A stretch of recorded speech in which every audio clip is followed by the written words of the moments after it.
Last week it was very shocking that the Chief Minister said that they are going to promote casinos for tourism.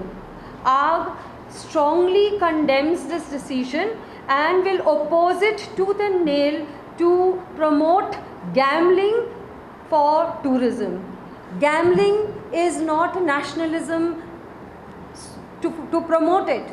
In fact, we have the Goa Gambling Prevention Act, whose main objective is to prevent gambling. Another statement that the Chief Minister has made is that the government is going to form certain zones, earmark certain land for casinos. Now this we strongly oppose. The government should have first done a study and seen how this economic activity has destroyed Goa.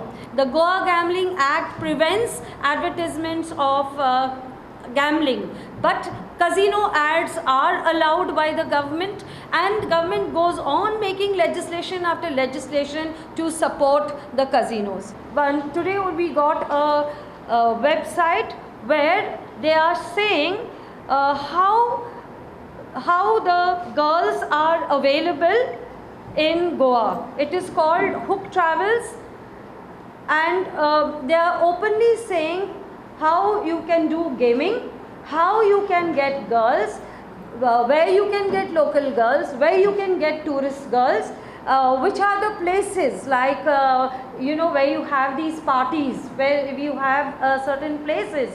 So all these, it's called hookuptravels.com, and we demand from the police to register an FIR against this website wherein girls in Goa are put up for prostitution.